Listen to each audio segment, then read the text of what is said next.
Muito bem, meus irmãos, nós vamos hoje em nosso sermão para a parte 9 de nossa série de mensagens, As Vindas de Cristo em Juízo no Velho Testamento. As Vindas de Cristo em Juízo no Velho Testamento. Cristo, ele se manifestou para julgar diversas vezes no Velho Testamento. Cristo, a segunda pessoa da Santíssima Trindade, o Deus eterno, se manifestou em visões com a aparência de um homem diversas vezes no Velho Testamento para julgar. Nós já vimos Sodoma e Gomorra, para julgar o Egito, e hoje nós vamos falar sobre a sua manifestação para julgar os povos cananeus. O juízo de Cristo contra os cananeus. E o título de nossa mensagem hoje é Contra o cristianismo liberal. Contra o cristianismo liberal. O que isso tem a ver com os cananeus? Nós vamos aprender hoje. Josué capítulo 5, versos 13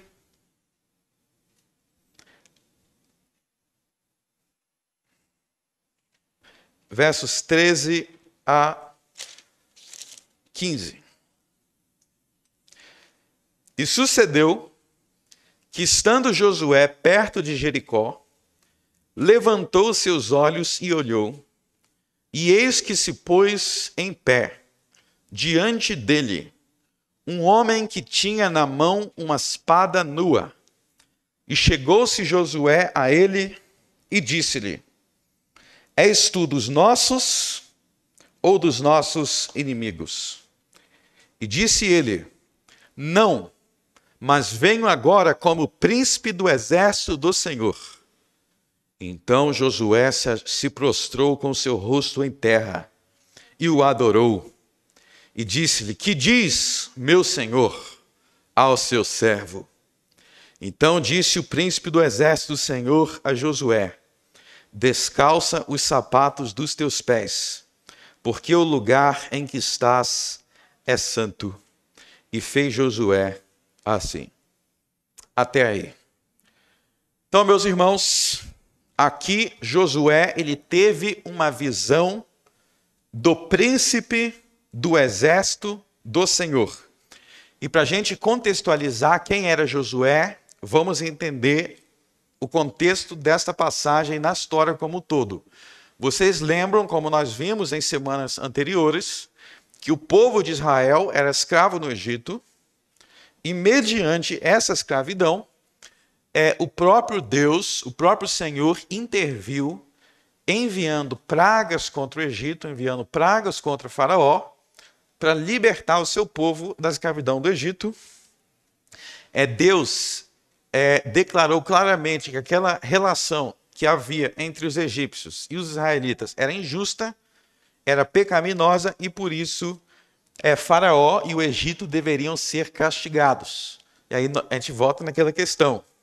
Esses castigos eram agradáveis, não eram agradáveis, mas eram justos. Justos porque os egípcios fizeram por merecer aqueles castigos pelos seus pecados. E aí Deus deixou claro, não me agrada essa escravidão aqui, isso aqui que está acontecendo aqui no Egito, o Egito foi julgado. Aí, quando o Egito foi julgado, Deus falou para Israel, vocês não vão ser escravos mais, vocês vão ter a própria terra. E isso já tinha sido prometido desde o tempo de Abraão, que os israelitas teriam a terra, o país deles. E aí, quem habitava naquela terra, já havia povos morando naquela terra. Isso é importante saber. A terra prometida, a terra que Deus prometeu a Abraão e aos israelitas, era uma terra que já tinha outros povos morando lá.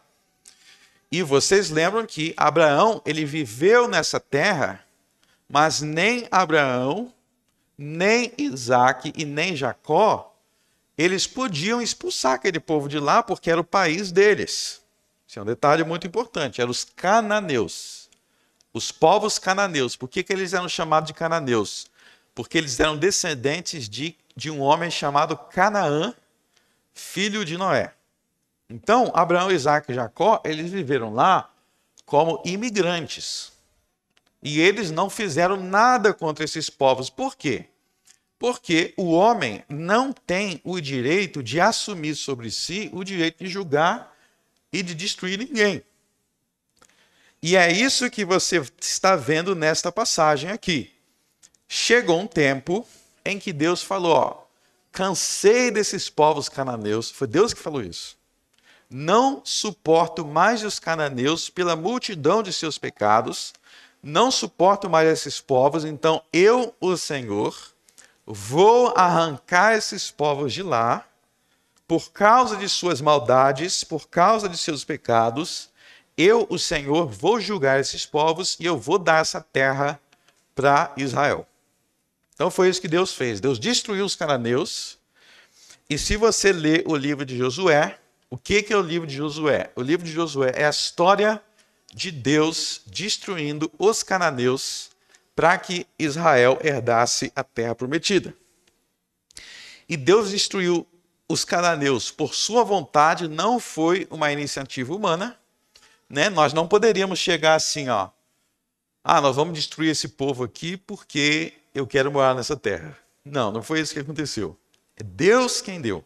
Tanto que Abraão, Isaac e Jacó, eles viveram lá um tempão e não destruíram ninguém. É Deus quem destruiu. Se vocês lerem o livro de Josué, vocês vão ver, inclusive, que Deus destruiu através de milagres. Por exemplo, tinha uma cidade lá chamada Jericó. O próprio Deus derrubou a muro da cidade. Vocês vão ver que em determinado livro de Josué, que Deus ele faz com que o sol e a lua deixam de se movimentar no céu. Então, vários milagres que Deus realizou para destruir os cananeus.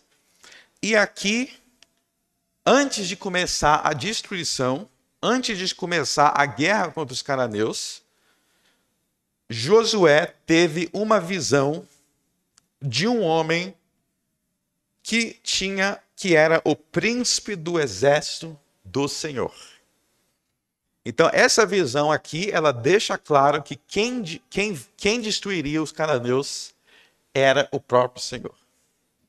Se vocês observarem a visão aqui, ela é muito parecida com a visão de Moisés. Moisés também, vocês lembram que antes de destruir o Egito, antes do Egito ser julgado, Moisés teve uma visão parecida com o mensageiro do Senhor. Então, Josué, ele foi o sucessor de Moisés, ele veio. Vocês lembram que antes de Moisés morrer, Deus falou assim, ó, Josué vai ser seu sucessor. Aí Moisés foi lá e botou a mão, impôs a mão sobre Josué, e Josué ficou no lugar de Moisés. Então, Josué, ele é uma continuação de Moisés, porque ele continua a missão de levar o povo para a terra prometida, e no início da sua missão, ele tem uma visão parecida com o que Moisés teve. Então, esse é o contexto dessa passagem que nós lemos. Josué continua a missão de Moisés e por isso ele tem uma visão parecida. Veja que esse príncipe aí, no verso 13, você vê que esse príncipe ele tinha a aparência de um homem.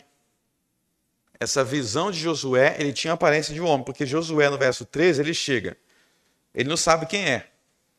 Ele pergunta, és tu dos nossos ou um dos nossos inimigos?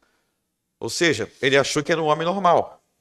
Ou seja, era a visão na forma de um homem. Aí, quando ele diz no verso 14, ele diz que ele é o príncipe do exército do Senhor.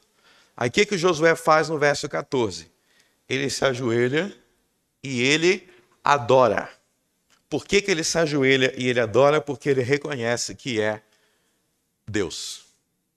Vocês sabem que na Bíblia não se pode adorar ninguém que não seja Deus. Ele reconhece que é Deus, então ele adora. E se você voltar lá no tempo de Moisés, Moisés já tinha dito que isso ia acontecer. Que o mensageiro do Senhor é quem destruiria os cananeus. E diante disso, então, Josué se ajoelha, adora, e no verso 15, o que o príncipe do exército do Senhor diz é parecido com o que ele tinha dito lá para Moisés. Tira os teus sapatos, porque o lugar em que está é santo. Ou seja, ele estava na presença de Deus. Deus, e aí, ele é chamado de príncipe do exército do Senhor, porque ele é a pessoa do Filho. Então, quem está aí é Jesus. Você vê que existe uma distinção aí entre o Pai e o Filho. O Pai aí é chamado de Senhor, e ele é o príncipe do exército do Senhor, que é Deus na pessoa do Filho. Então, só para recapitular, Jesus apareceu em forma de homem para Abraão e destruiu Sodoma. Jesus apareceu em forma de homem para Moisés e destruiu o Egito. Jesus apareceu em forma de homem para Josué para destruir os cananeus. E aí, diante dessa destruição dos cananeus, diante desse julgamento contra os cananeus, assim como nós fizemos em relação a Sodoma e o Egito, nós precisamos nos perguntar por que que Jesus, por que que Deus, por que que o Filho julgou os cananeus? Por que que esse julgamento? A gente tem que entender, porque essas coisas, essas histórias, elas estão escritas para nosso aviso. Para a gente entender, ó, se Deus está destruindo este povo por isso, este povo por aquilo, nós precisamos nos posicionar, não praticar os mesmos pecados, não cometer os mesmos pecados, porque senão nós vamos ser julgados também. Então isso aqui não é uma história meramente informativa, que você lê assim, Deus julgou Sodoma. Legal, é uma informação igual eu li que Júlio César era imperador de Roma. Não é isso, não. É uma informação, mas que deve nos levar a se arrepender daqueles mesmos pecados. É para isso que essa história está escrita. É para a gente aprender, porque nós também vamos ser julgados. Nós também, não é só eles, nós também prestaremos conta ao tribunal de Cristo. Cristo vai nos avaliar também. Então nós temos que saber que tipo de pecado Cristo julga, para que nós venhamos nos arrepender desses pecados. Então, a gente já viu, por exemplo, que os sodomitas, eles maltratavam, oprimiam os pobres. Então não é para você ler essa informação e legal. Não. Se a gente leu que os sodomitas foram destruídos por maltratar os pobres, quem está maltratando o pobre tem que fazer o quê? Se arrepender.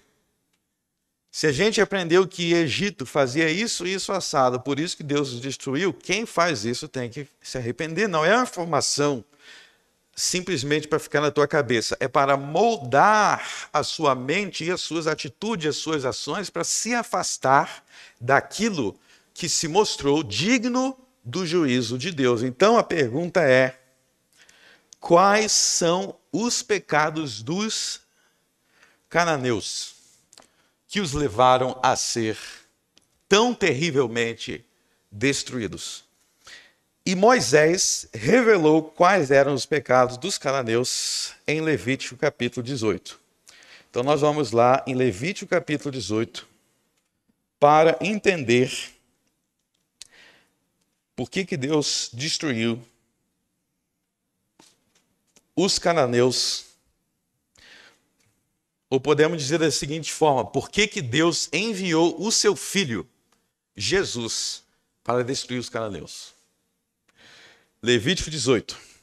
Vamos ler o capítulo inteiro. Falou mais o Senhor a Moisés, dizendo: fala aos filhos de Israel e diz-lhes: eu sou o Senhor vosso Deus. Não farei segundo as obras da terra do Egito. Preste atenção. Não farei segundo as obras da terra do Egito, em que habitastes, nem farei segundo as obras da terra de Canaã, para a qual vos levo. nem andareis dos seus estatutos. Fareis conforme os meus juízos, os meus estatutos guardareis, para andardes neles. Eu sou o Senhor vosso Deus. Portanto, os meus estatutos e os meus juízos guardareis, os quais, observando o homem, viverá por eles. Eu sou o Senhor. Nenhum homem se chegará a qualquer parenta da sua carne para descobrir a sua nudez. Eu sou o Senhor. Não descobrirás a nudez de teu pai e de tua mãe, ela é tua mãe. Não descobrirás a sua nudez. Não descobrirás a nudez da mulher de teu pai, é a nudez de teu pai. A nudez de tua irmã, filha de teu pai, ou filha de tua mãe, nascida em casa ou nascida fora de casa, a sua nudez não descobrirás. A nudez da filha do teu filho, ou da filha de tua filha, a sua nudez não descobrirás, porque é tua nudez. A nudez da mulher de teu pai, gerada de teu... A nudez da filha da mulher de teu pai, gerada de teu pai, ela é tua irmã, a sua nudez não descobrirá. A nudez da irmã de teu pai não descobrirás, ela é parenta de teu pai. A nudez da irmã de tua mãe não descobrirás, pois ela é parenta da tua mãe. A nudez do irmão de teu pai não descobrirás, não te chegarás à sua mulher, ela é tua tia. A nudez da tua nora não descobrirás, ela é a mulher de teu filho. Não descobrirás a sua nudez. A nudez da mulher de teu irmão não descobrirás, é a nudez de teu irmão. A nudez de uma mulher e sua filha não descobrirás. Não tomarás a filha de seu filho, nem a filha de sua filha, para descobrir a sua nudez, parente são, maldade é. E não tomarás uma mulher juntamente com sua irmã para fazê-la sua rival, descobrindo sua nudez diante dela em sua vida. E não chegarás à mulher durante a separação de sua imundícia para descobrir a sua nudez. Não te deitarás com a mulher de teu próximo para a cópula, para te contaminares com ela, e da tua descendência não darás nenhum para fazer passar pelo fogo perante Moloque, e não profanarás o nome de teu Deus. Eu sou o Senhor. Com o homem não te deitarás como se fosse mulher. Abominação é. Não te deitarás com o animal para te contaminares com ele, nem a mulher se porá perante um animal para juntar-se com ele. Confusão é. Com nenhuma destas coisas vos contaminareis, porque com todas essas coisas se contaminaram as nações que eu expulso de diante de vós. Por isso a terra está contaminada, e eu visito a sua iniquidade, e a terra vomitará os seus moradores.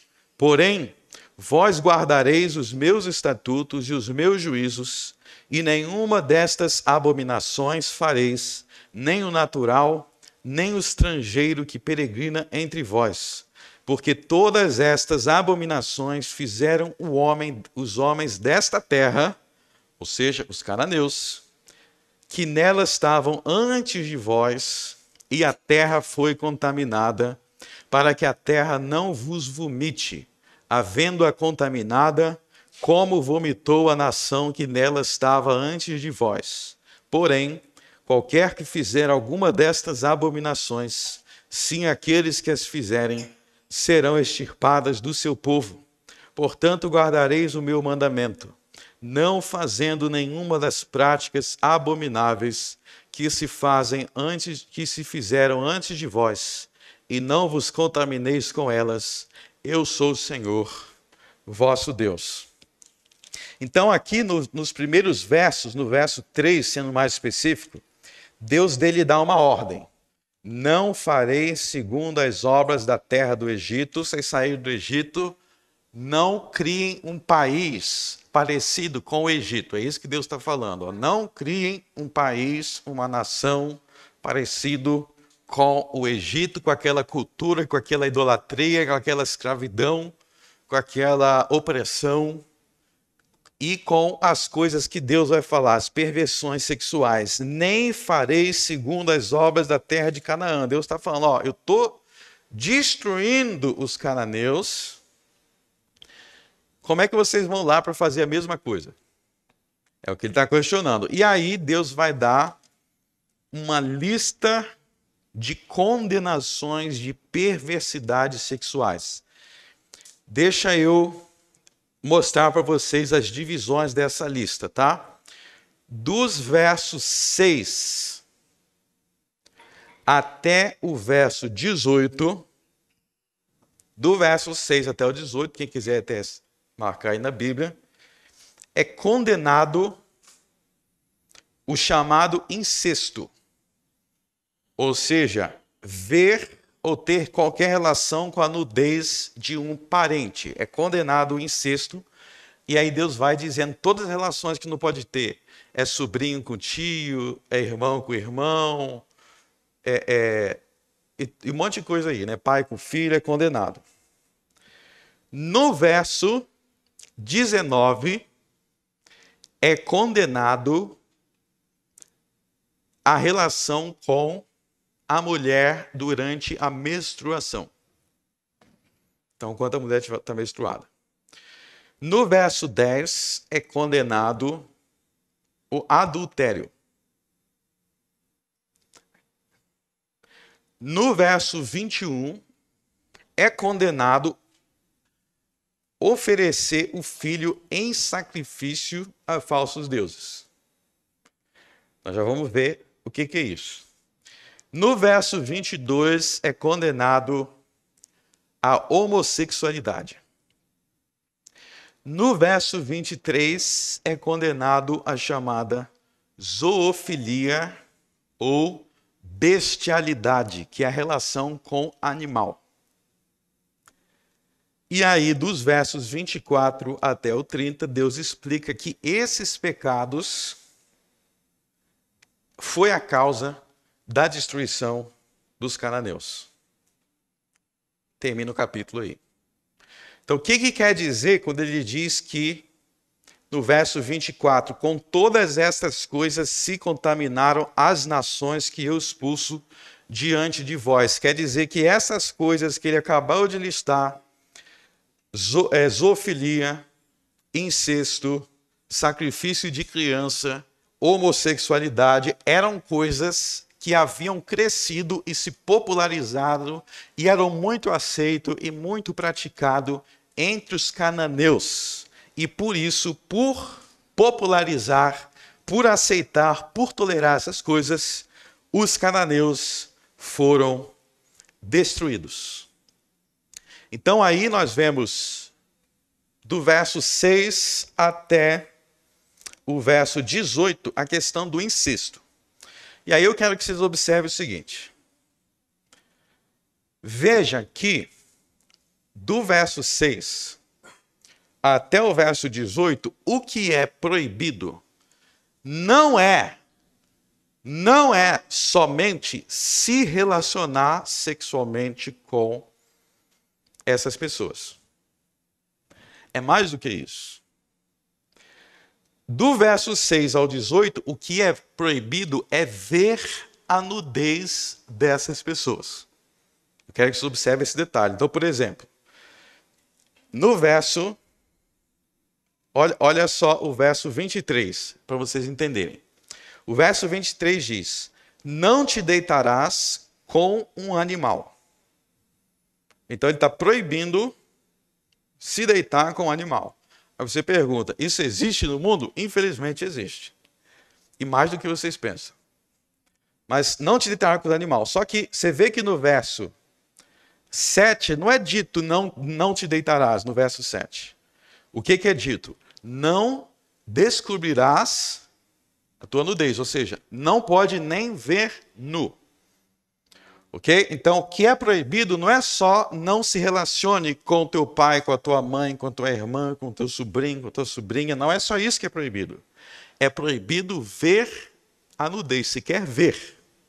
Ou seja, você nunca pode ver o seu pai, a sua mãe, o seu irmão, a sua irmã, sua tia, seu sobrinho nu. Você não pode nem ver.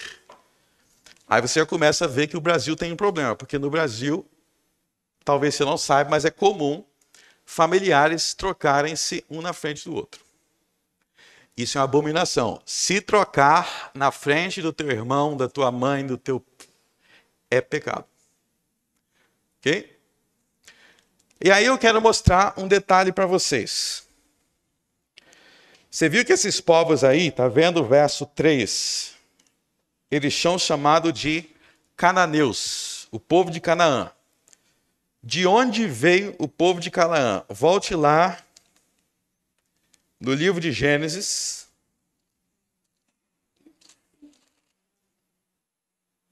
Vocês lembram que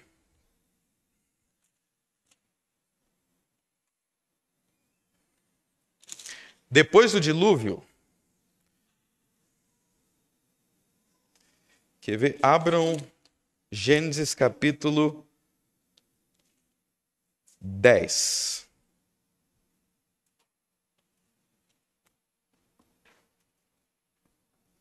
Verso 1. Estas, pois, são as gerações dos filhos de Noé, Sem, Cão e Jafé. Então, Noé teve 3 filhos, Sem, Cão e Jafé.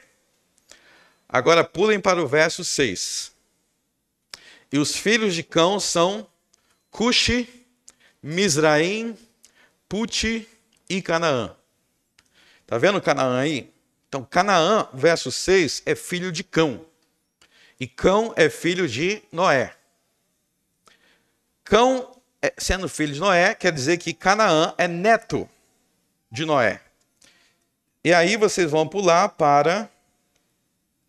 não vamos ler tudo aí, mas se você ler os versos 15 até o verso 20, vocês vão ler que os povos cananeus vieram de Canaã. Por isso que tem esse nome, Canaã, cananeus. Por que que isso é importante? Eu vou mostrar para vocês, lá em Levítico 18, vocês viram quais eram os pecados dos cananeus. Agora eu vou mostrar para vocês a origem desses pecados. Volte em Gênesis capítulo 9. Vamos ler sobre o pecado de Noé, que foi a origem dos pecados dos cananeus. Preste atenção nisso, que é muito importante para a gente entender muita coisa. Gênesis 9, verso 20. E começou Noé a ser lavrador da terra, isso aí depois do dilúvio, tá? E plantou uma vinha, e bebeu do vinho, e embebedou-se, e descobriu-se no meio da sua tenda. Então Noé plantou uma vinha, ficou bêbado, e estava nu. E viu Cão, o pai de Canaã, a nudez de seu pai, e fê-lo saber a ambos seus irmãos do lado de fora. Então tomaram Sem e Jafé uma capa, e puseram-na sobre os seus ombros, e indo virado para trás, cobriram a nudez de seu pai, e os seus rostos estavam virados de maneira que não viram a nudez de seu pai. Então, Cão, ele viu a nudez de Noé. Vocês perceberam isso? Cão viu a nudez de Noé, seu pai. Os outros 2 filhos, para não ver Noé bêbado e nu, eles colocaram uma capa e foram de costa para não olhar. Então, só aí você está vendo a importância de não olhar. Vamos continuar. Verso 24. E despertou Noé do seu vinho e soube o que seu filho menor lhe fizera. E disse: Maldito seja Canaã, servos dos servos seja aos seus irmãos. E disse: Bendito seja o Senhor, Deus de Sem, e seja-lhe Canaã por servo. Alargue Deus a Jafé, e habite nas tendas de Sem, e seja-lhe Canaã por servo. Para aí. Então aí, presta atenção no seguinte detalhe. No verso 25, Noé, ele tinha voltado ao normal. No verso 25, veja que Noé, ele amaldiçoa Canaã. Aí eu quero que você se pergunte o seguinte detalhe. Por que ele amaldiçoa Canaã? Duas perguntas. Por que ele amaldiçoa Canaã se quem fez o que fez não foi Canaã? Foi Cão. Por que ele amaldiçoa Canaã? Primeira pergunta. Segunda pergunta. Por que ele amaldiçoa? Por que ele amaldiçoa? Será que nós temos o direito de amaldiçoar alguém? E mais uma pergunta é, por que ele abençoa Sem? Está vendo o verso 26? Sem. Em primeiro lugar, eu quero que vocês entendam aqui que isso aí, essa maldição e essa bênção não é, eu vou mostrar para vocês que não é o próprio Noé amaldiçoando, abençoando, mas é uma profecia. Essa maldição é uma profecia da parte de Deus. Noé era um profeta e ele estava profetizando. Não interprete isso como uma palavra da cabeça do próprio Noé. Ele estava profetizando o futuro das nações. Eu vou mostrar para vocês, ó. No verso 26, bendito seja o Senhor, Deus de Sem. Por que ele diz, bendito seja o Senhor, Deus de Sem? Avance para o capítulo 11, verso 10. Ó, capítulo 11, verso 10. Estas são as gerações de Sem. Aí vai vir toda a lista dos descendentes de Sem, toda a lista dos descendentes de Sem, até chegar no verso 26, 27, quem é um descendente de Sem no versos 26 e 27? Abraão. Então, essa bênção que Noé falou, bendito seja o Deus de Sem, é uma profecia não somente sobre a pessoa de Sem, mas Sem aí é o povo que viria dele. Bendito seja o Deus de Sem. Quem é que veio de Sem? Abraão, Israel e o principal descendente de Sem é quem? Jesus. É uma profecia sobre a descendência de Sem, que é dessa descendência que viria Jesus. De onde veio Israel, de onde veio Abraão. Então isso já prova que Noé não está falando besteira, porque o que ele falou se cumpriu depois. É uma profecia. E a maldição? Volte lá. No capítulo 9. Se o verso 26 é uma profecia, então o verso 25 também é uma profecia. Maldito seja Canaã. É uma profecia. E se você entender que é uma profecia, você vai entender por que ele diz Canaã. Por que ele não diz Cão? Porque Canaã aqui não é a pessoa, é o povo. É o povo de Canaã. É o povo de Sem, Israel que é abençoado, e é o povo de Canaã que é amaldiçoado. E por que o povo de Canaã é amaldiçoado? Aí vem a chave da questão. O povo de Canaã é amaldiçoado porque eles dão continuidade aos pecados de Cão. Ou seja, os descendentes de Cão, por meio de Canaã, por meio desse povo, eles deram continuidade aos pecados de seu antepassado.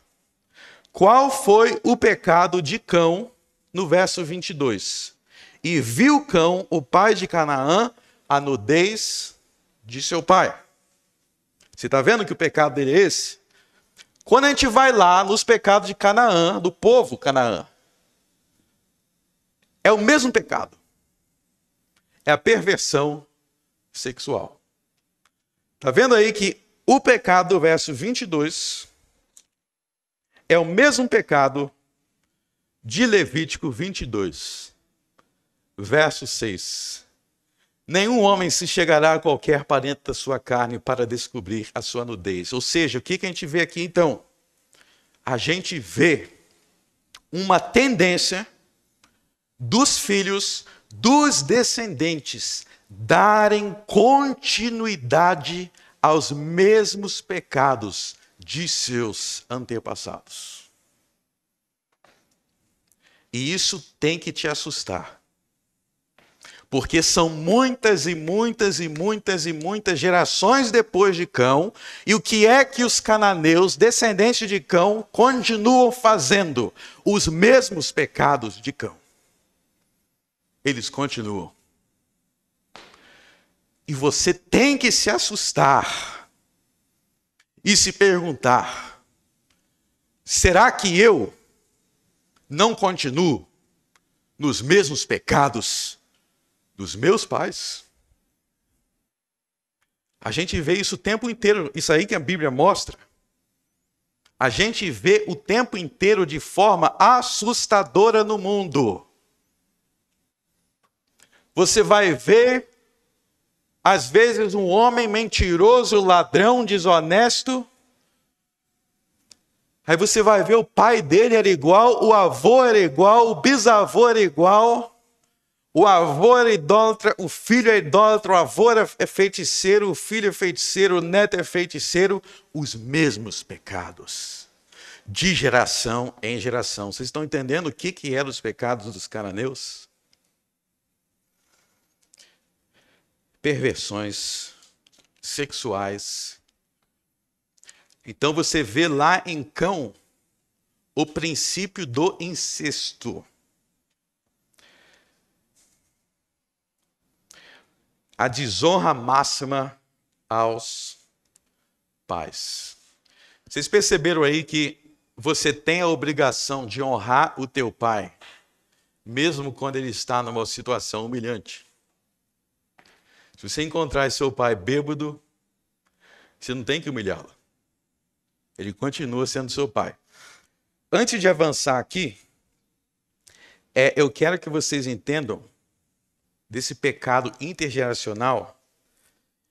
Nós não devemos ser excessivamente duros com Noé. Porque Noé pecou, foi um pecado, embriaguez é pecado.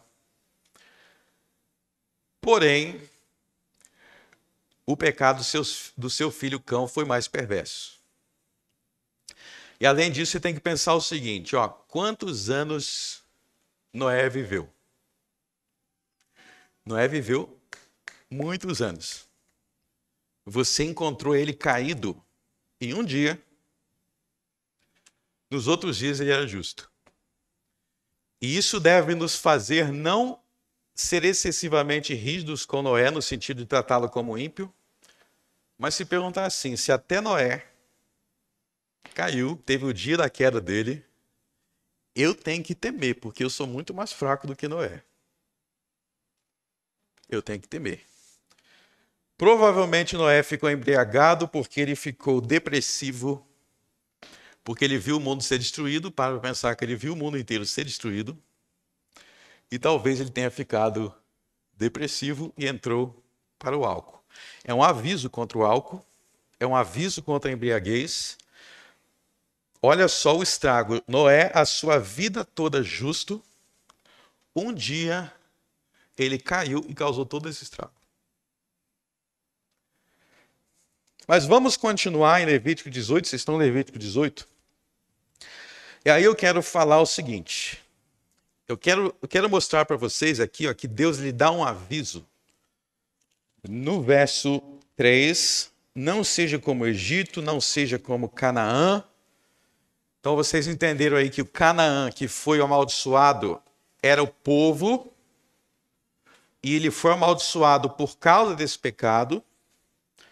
Mas aí Deus vai falar também no verso 24, ó, com nenhuma destas coisas vos contamineis, porque com todas essas coisas se contaminaram as nações que eu expulso diante de vós. Então Deus está falando, ó, essas perversidades que são praticadas no Egito, essas perversidades que são praticadas na terra de Canaã, vocês não devem importá-las para o povo de Deus. O povo de Deus tem que ser diferente. O povo de Deus tem que ser diferente do Egito. O povo de Deus tem que ser diferente de Canaã. O povo de Deus tem que ser santo, separado dessas coisas. Só que aí existe uma coisa sobre a qual eu preciso alertar vocês, que é o cristianismo liberal. O cristianismo liberal. O apóstolo Paulo, em 1 Timóteo e na carta a Tito, capítulo 1, ele ensina que uma das funções dos pastores é não somente ensinar a palavra de Deus, mas alertar as pessoas sobre aqueles que distorcem a palavra de Deus. Eu tenho duas funções principais. Eu tenho que te ensinar a verdade e eu tenho que te dizer, não, ali é mentira. Toma cuidado ali, toma cuidado daquilo outro. É igual um pai, né? O pai, ele ensina para o filho. Filho, seja trabalhador, seja honesto, não passe a perna em ninguém. Pelo menos deveria ser assim, né? E ele vai falar, ó, não anda com fulano porque fulano é bandido. Não anda com ciclano porque ciclano não é uma boa influência. Então, o pastor também tem que ser assim. E aí eu quero ensinar para vocês aqui sobre uma coisa chamada cristianismo liberal ou liberalismo teológico. Guarde essa palavra, liberalismo.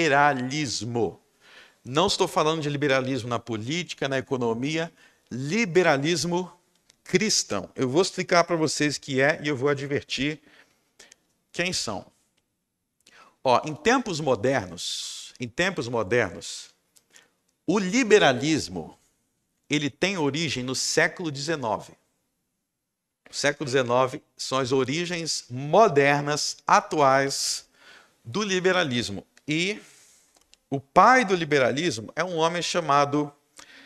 Ó, vou falar um nome aqui alemão. Se tiver algum alemão aí, me perdoa, não sei pronunciar isso não, mas é Friedrich Schleiermacher. Alemão tem que jogar a garganta, né? Se eu falar errado, me perdoa. Mas é o seguinte, Friedrich Schleiermacher, ele é considerado o pai do liberalismo teológico. O que é isso, pastor? O que é liberalismo teológico? O liberalismo teológico é o seguinte, eles se identificam como cristãos, eles vão dizer, nós somos cristãos, mas eles vão ter uma perspectiva sobre a Bíblia e sobre o cristianismo que tem duas características principais. Número 1, a tendência de negar os elementos sobrenaturais da Bíblia. Característica do liberal. Ele tem uma tendência de negar os elementos sobrenaturais da Bíblia. E número 2, ele tem uma tendência de querer adaptar a Bíblia e o cristianismo ao pensamento da cultura secular. Então ele quer que o cristianismo, a Bíblia, se adapte ao pensamento da cultura secular predominante. Essas duas características. Então, por exemplo, o liberal ele vai dizer que a Bíblia tem a história lá de que Deus criou o mundo em 6 dias, Tem a história de que Moisés abriu o Mar Vermelho. Tem a história de que Jonas foi engolido por um animal aquático. Ele vai falar, ó, a Bíblia diz que Deus criou o mundo em 6 dias, mas na verdade, esses 6 dias, a história aí de Adão e Eva, é figurado, é um mito, é uma alegoria, tipo assim, ó. Sabe a história de Chapeuzinho Vermelho? Todo mundo conhece a história de Chapeuzinho Vermelho, né? Chapeuzinho Vermelho existiu? Não existe Chapeuzinho Vermelho. Essa história, ela tem uma moral. Vocês sabem qual é a moral da história do Chapeuzinho Vermelho? Quem sabe? A moral do Chapeuzinho Vermelho é não fale com estranhos. É isso, é não fale com estranhos. O lobo mau é para te ensinar algo. Você conta a história e essa história é para dizer, ó, não fale com estranho, porque o lobo mau, não é que existe um lobo mau, mas é para dizer para a criança não falar com estranho, né, Janinha? Não pode falar. Então, os liberais vão dizer que a história de Adão e Eva é assim. Eles querem dizer que é isso. Eles querem dizer, ó, não existiu Adão e Eva. É só uma historinha para te ensinar algo. Não existiu criação de 6 dias. E aí, existem diversos níveis de liberais. Tá? Diversos níveis. Tem os mais liberais, tem os que são mais comedidos. Mas a maioria, essa é a tendência, ok? Negar os eventos. Ah, sabe quando diz que Moisés abriu o Mar Vermelho? Não é que existiu um Mar Vermelho e não é que existiu Moisés. É que ali é uma historinha, tipo Chapeuzinho Vermelho, para nos ensinar que Deus nos ajuda a vencer nossos problemas. O Mar Vermelho é só para representar os seus problemas. Então eles vão negando. Os liberais mais pesadas, eles não creem nem nos milagres de Cristo. Eles vão dizer que é tudo mitologia. Só que se você perguntar se eles são cristãos, vão dizer, nós somos cristãos. Só que eles vão corroendo, é como um câncer, vai corroendo, não acredita nisso, não acredita naquilo outro, daqui a pouco a Bíblia inteira é uma grande mitologia. Eles são assim, mas tem diferentes níveis. Tem um que pega o mais leve. Tem uns que pegam mais leve, aí só Gênesis 1 a 11 que é mito, o resto é verdade. Aí outros falam, não, Gênesis inteiro não existiu Abraão, não existiu Isaac, é tudo mitologia. Então, e outros vão dizer até os milagres de Jesus, esse negócio que Jesus nasceu de uma virgem, que ressuscitou dos mortos. Tem um famoso liberal, eu já vou falar dos liberais brasileiros, mas só para vocês terem ideia, tem um liberal chamado Rudolf Bultmann. Se você perguntar se ele era liberal, ele vai falar que não, mas só para vocês terem ideia, tem uma entrevista com o Rudolf Bultmann, que eu assisti uns anos atrás, que é assim, ó. O entrevistador pergunta para ele, Rudolf Bultmann, você crê no credo apostólico? Vocês conhecem o credo apostólico, né? Crê em Deus Pai Todo-Poderoso. Você crê no credo apostólico, que é a doutrina cristã? Aí ele fala, sim, claro. Creio no credo apostólico. Aí o cara pergunta, literalmente? Aí ele fala, não. Literalmente só tem uma parte, padeceu sob Pôncio Pilatos. O resto é mitologia. Eu acredito como uma historinha. Então eles são assim. Jesus ressuscitou dos mortos? Ah, eu acredito que Jesus ressuscitou dos mortos. Mas Jesus ressuscitou dos mortos é quando o teu coração se enche de esperança. Não é que existiu um Jesus que levantou da tumba. Então o liberal é assim. Ele vai distorcendo a Bíblia.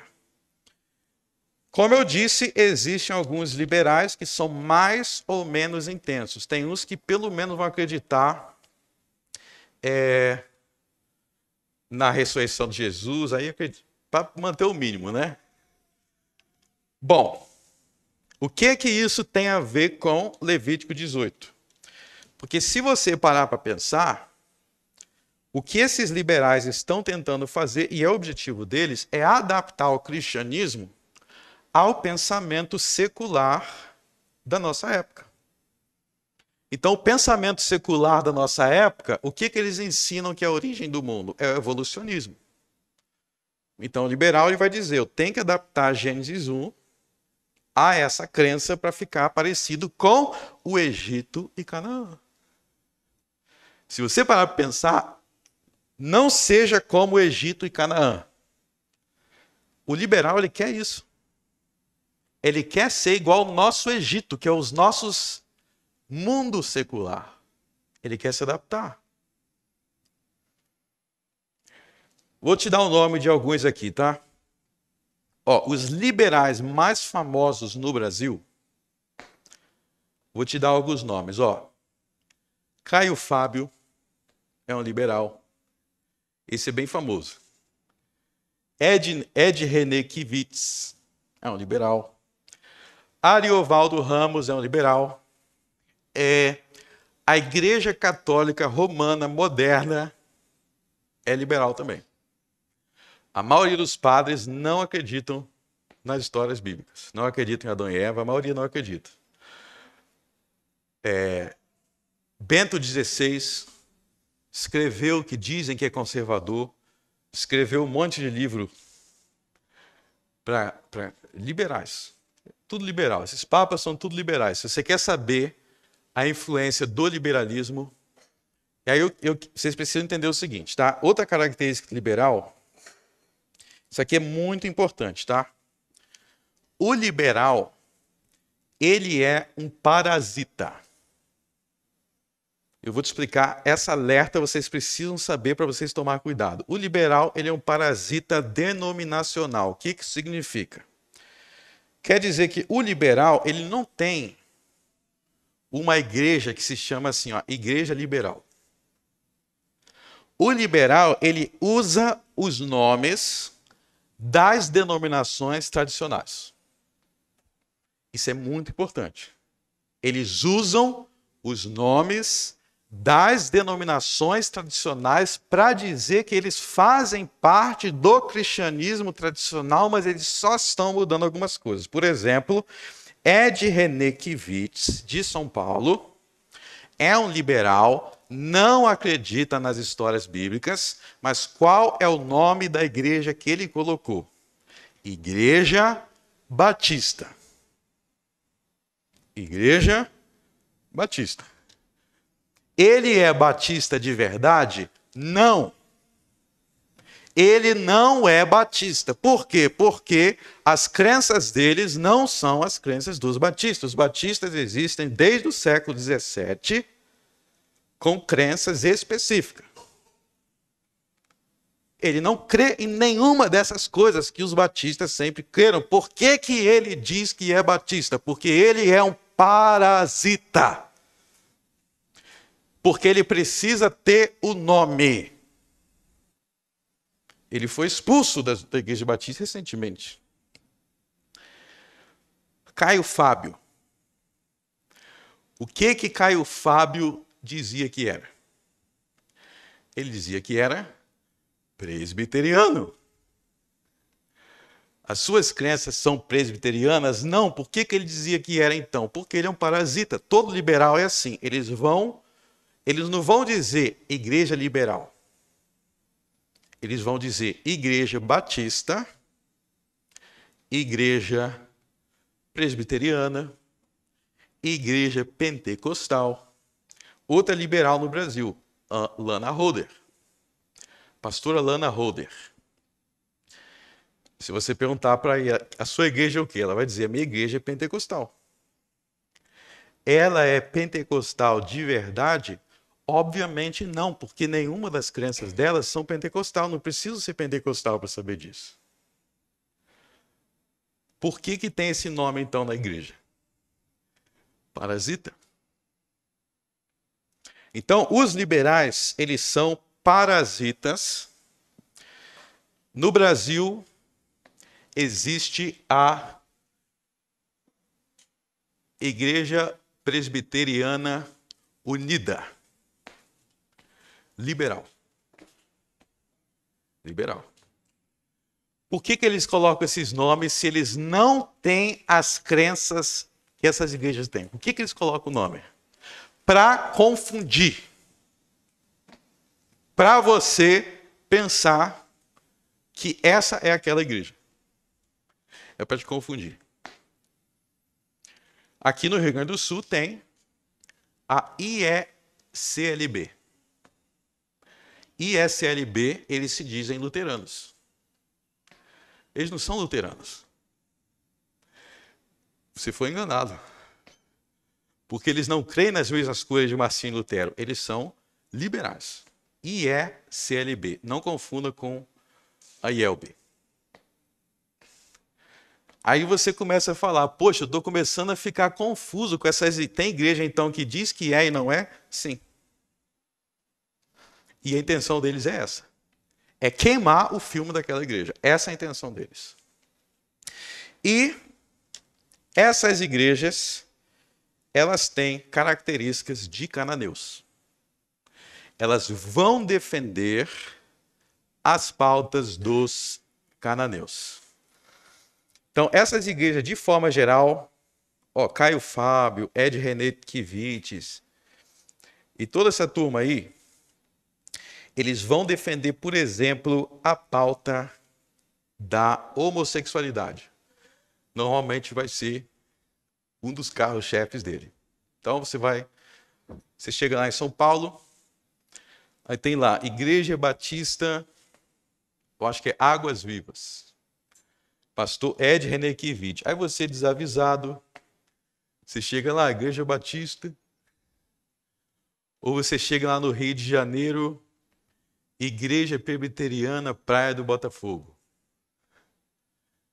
Você chega lá desavisado. E vai ter homossexualidade. Jonas nunca existiu. Moisés nunca existiu. Tem que ser comunista. São as pautas deles. Aí você fala, peraí. Então isso aqui não é a igreja batista. Então isso aqui não é a igreja presbiteriana. Então isso aqui não é a igreja luterana. Você pode até saber, mas a maioria não sabe, já foi enganado, já distorceu. Então é um movimento perigoso. E eu quero falar aqui sobre a questão da homossexualidade do verso 22. Tá? Veja bem, esses liberais, eles têm que lidar com esse texto. Levítico 18, 22.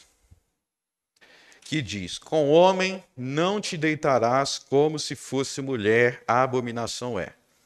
Então deixa eu te dizer qual é uma das estratégias que eles têm. Eu estou dando um alerta aqui, porque cada vez mais eles vão ser um problema no Brasil, tá? Eles estão vindo com tudo para o Brasil. Eles precisam negar esse versículo.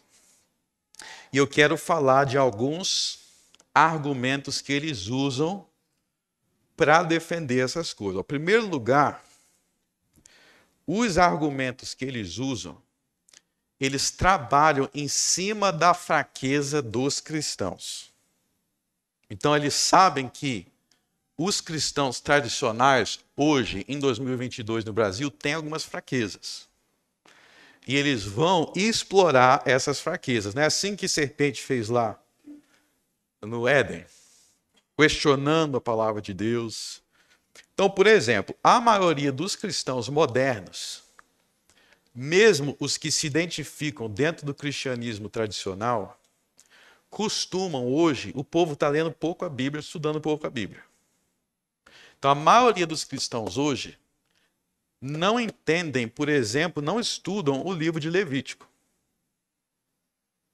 A maioria não entende por que Levítico tem 17 capítulos falando sobre como sacrificar animais. O povo hoje não estuda Levítico. O que diz Oséias? O povo perece por falta de conhecimento. Aí como é que os liberais vão fazer? Levítico 18, 22. Com homem não te deitarás como se fosse mulher. Aí eles vão falar assim, tá, mas você está citando essa passagem aí, mas você não oferece sacrifício de animal, igual está lá em Levítico 1. Então você está sendo contraditório. Isso que eles vão dizer. Por que você esse verso aí você quer que eu siga, você não quer que eu deite com o homem, mas você não segue o outro verso que manda sacrificar animal. Um cristão bem instruído, bem ensinado na palavra de Deus, que leu a carta aos Hebreus, que leu o Evangelho, ele sabe que Jesus e os apóstolos já responderam essa pergunta. E aí, o cristão bem instruído vai saber, sim, existe no livro de Levítico leis morais que são eternas e para todos os lugares e todas as épocas, e existem leis cerimoniais que são somente para o tempo do Velho Testamento. Tem uma carta inteira na Bíblia para explicar isso, que é Hebreus. Só que o cristão liberal, ele sabe que a maioria dos cristãos hoje são bobos, burros e não sabem disso. Porque não estudam. Eles não entendem Levítico, então fica fácil de te enrolar com esse argumento, porque você, bobo, fica dizendo que não precisa estudar Levítico. Vocês sabiam que Levítico é um dos livros que Jesus mais cita nos 4 evangelhos? Jesus diz que o segundo mais importante mandamento de toda a Bíblia está em Levítico. Então, um argumento que eu estou querendo dizer para vocês é que eles vão usar a ignorância dos próprios cristãos. E como é que a gente vê essa ignorância? Porque muitas vezes a gente vai ver os debates, eu fico com vergonha de ver um homem como Marcos Feliciano, tão famoso, mas tão ignorante. O homem não aguenta debater com um homossexual e responder esses argumentos. Mas sabe o que o Marcos Feliciano diz? Levítico não vale, né? Levítico não vale. Idiota! Se Levítico não vale em nada, eu não preciso amar o meu próximo. Porque é em Levítico que está escrito, amarás o teu próximo como a ti mesmo. Se nada de Levítico vale, então eu não tenho que amar o meu próximo. Ah, mas isso não foi Jesus que ensinou? Irmão, Jesus estava citando Levítico.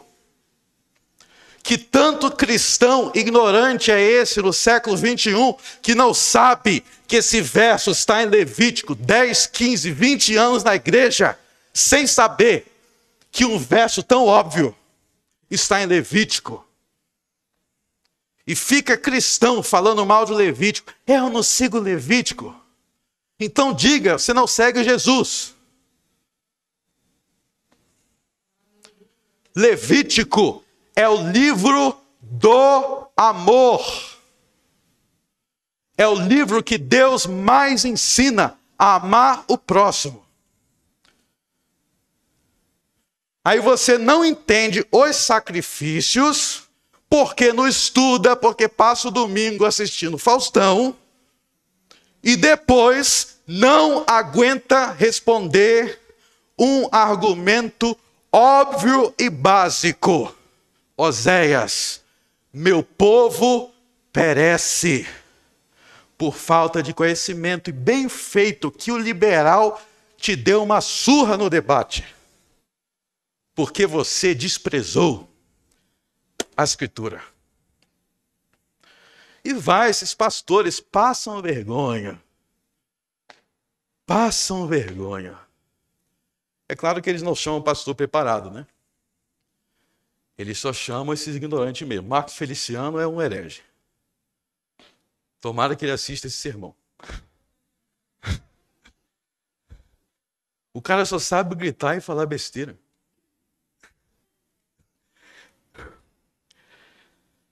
Outro argumento que eles usam. Jesus introduziu a lei do amor. e Levítico era a lei do ódio. A gente vai explorar essas coisas mais nas outras semanas, mas eu quero que você considere o seguinte. Vocês leram aí Levítico 18, vamos para Levítico 19.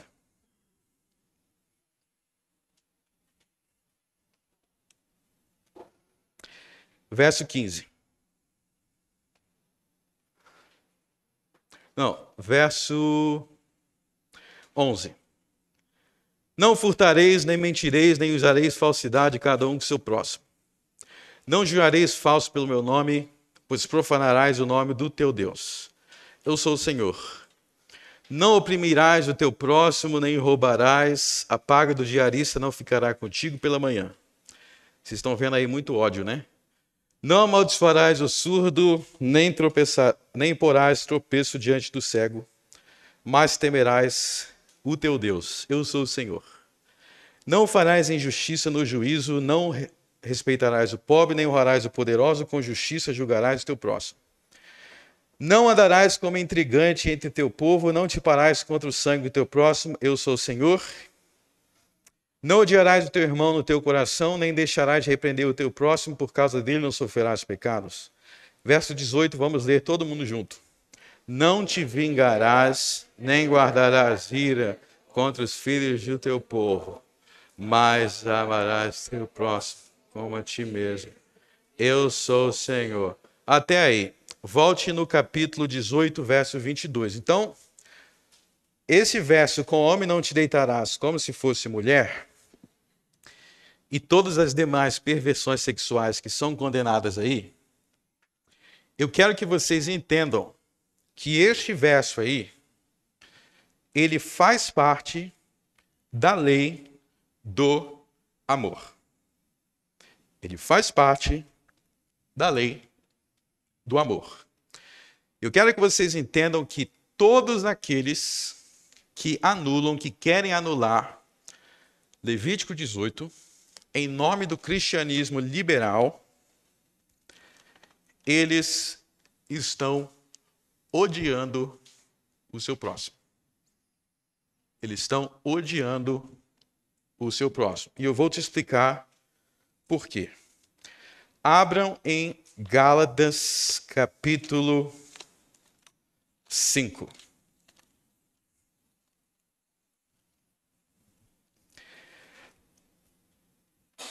Gálatas,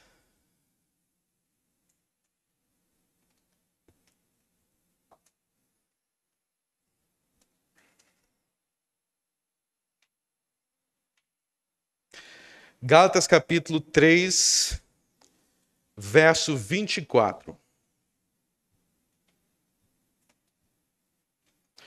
Vamos ler todo mundo junto.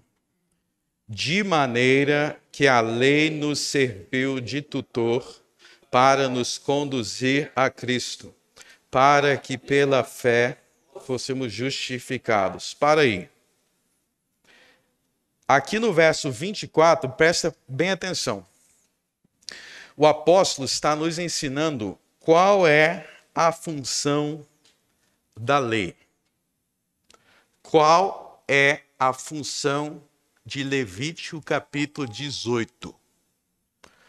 Ele diz que a lei nos serviu de tutor. Está vendo? Tutor. Algumas traduções dizem aí no verso 24, dizem aio. Tem alguém aí que diz aio? Aio é a mesma coisa que tutor, tá? Então veja bem. Aio ou tutor é um professor. Ele está dizendo que qual é a utilidade da lei. A lei é um professor, é um tutor para te levar até Jesus. Porque se você é um ladrão, se você é um mentiroso, se você é um idólatra, a lei tem que te avisar que você é um idólatra, que você é um mentiroso, que você é um ladrão. Por quê? Porque para ir até Jesus, você precisa se arrepender. Como é que a gente vai até Jesus? Como é que a gente vai até Jesus? Através do arrependimento e da fé. Jesus não falou? Arrependei-vos e crede no Evangelho. Então, a lei te leva até a Jesus porque a lei te explica do que é que você precisa se arrepender. Então, a lei diz: não dirás falso testemunho. Aí você pensa, peraí, se eu digo falso testemunho, se eu sou mentiroso, então eu preciso de Jesus para eu ser salvo, para eu ser justificado.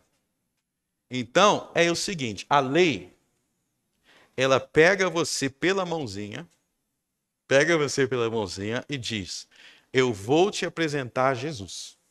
Como é que ela faz isso? Mostrando que você é um pecador. Mostrando que você é um condenado sem Jesus. Ela te mostra a sua condenação. É igual falar assim, ó. O médico me disse que eu tenho a doença tal. Se você tem a doença tal, você tem que fazer um tratamento, né? Se ninguém te dissesse que você tem aquela doença, você faria um tratamento? Você tomaria que, João vai fazer quimioterapia. Por quê? Porque ele está afim. Não, ele vai fazer porque o médico disse que ele tem câncer. Se o médico não dissesse que ele tem câncer, ele não faria quimioterapia, não é assim? Se a lei não te falar o seu pecado, para que você precisa de Jesus? Você não vai se arrepender e não vai até Jesus. É simples assim. Então, Levítico 18, volte.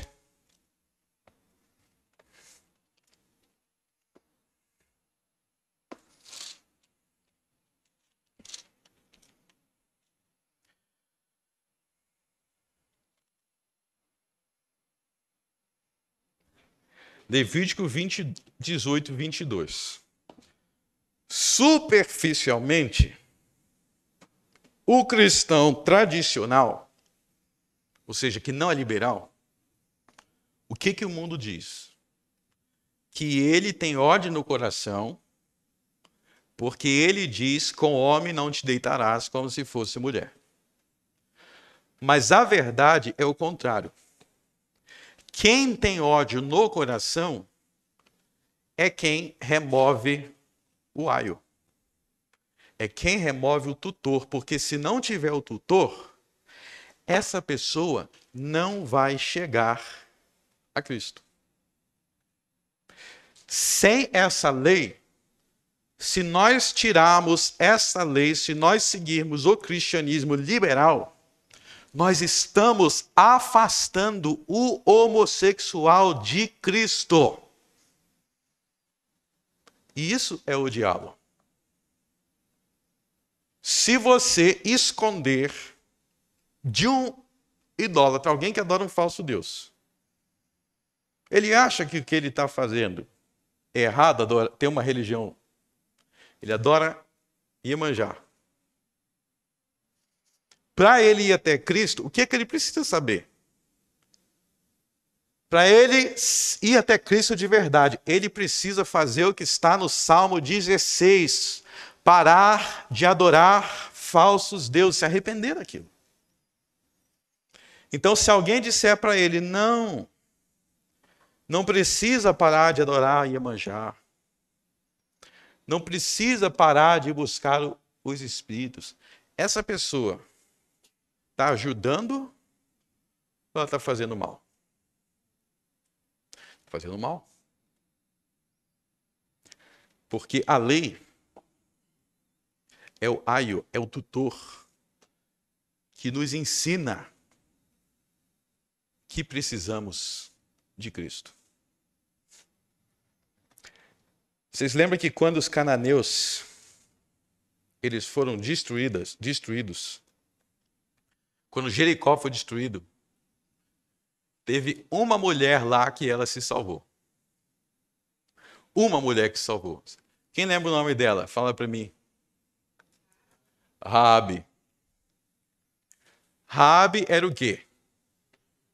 Prostituta. Ou seja, os pecados de Raabe eram os pecados de Levítico 18, prostituição. E a gente não tem evidência nenhuma de que era somente com homem, tá? Não é dito que é só com homem. Raabe era prostituta. Quem é que verdadeiramente amou a Raabe? Os cananeus amavam ela? Ou foi o Deus de Israel que mandou escrever Levítico 18? Se Raabe não concordasse com Levítico 18, isso seria melhor para ela ou pior? Como que ela foi salva? Quando ela creu nesse Deus. E para finalizar, eu quero fazer uma observação aqui sobre o verso 21. E da tua descendência não darás nenhum para fazer passar pelo fogo perante Moloque. E não profanarás o nome de teu Deus. O que tem a ver aí passar pelo fogo perante Moloque com essas perversões sexuais? O que tem a ver uma coisa com a outra? Tem a ver com o seguinte. Por que na cultura moderna, no Egito moderno, no cananeu moderno, que é a nossa cultura aqui, por que existe aborto? Por que as pessoas querem abortar? Porque elas não querem ter aqueles filhos. Não querem ter aqueles filhos.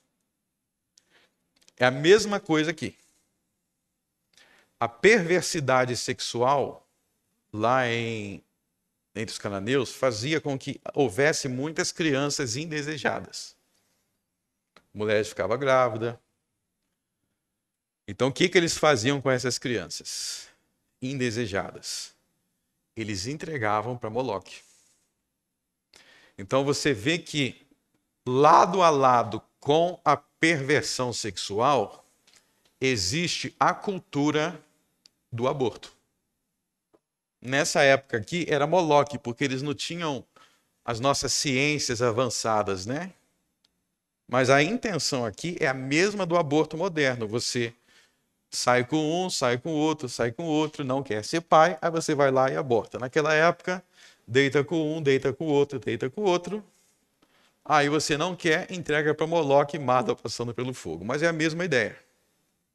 Então você vê que na Bíblia, sempre que tem Moloque, ou seja, matar as crianças, sempre vai ter também perversão sexual. É uma cultura anti-criança. É uma cultura anti-criança porque é uma cultura de prazeres imediatos. E por isso que Moloque está aí no meio.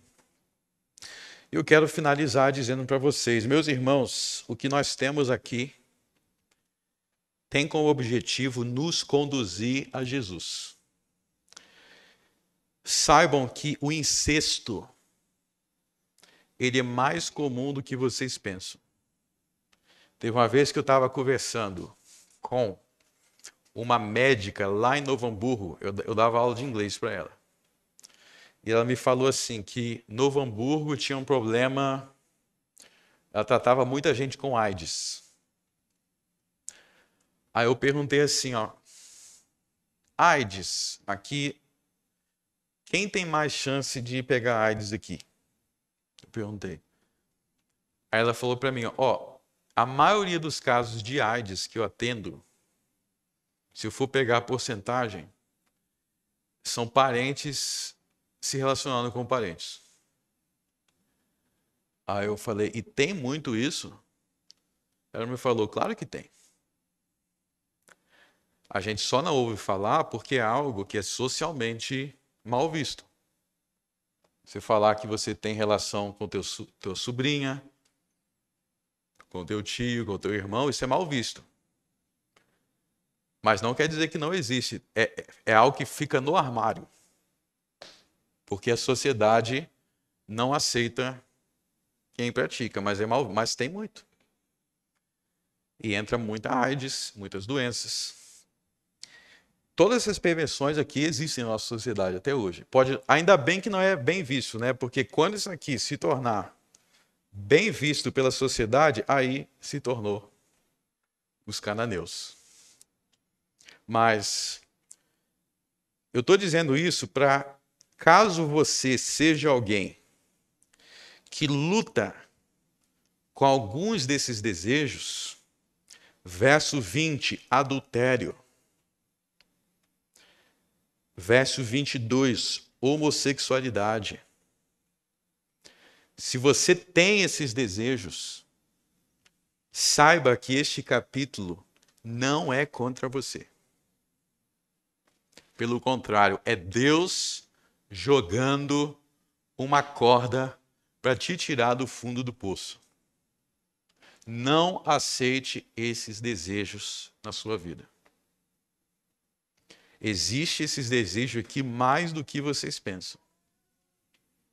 Existem pessoas mais do que vocês pensam com desejos homossexuais, com desejo de zoofilia com animal. Vocês pensam que eu tô... Não, a palavra de Deus, ela fala para o mundo real. Não ceda ao Egito, não ceda a Canaã, não ceda aos seus desejos.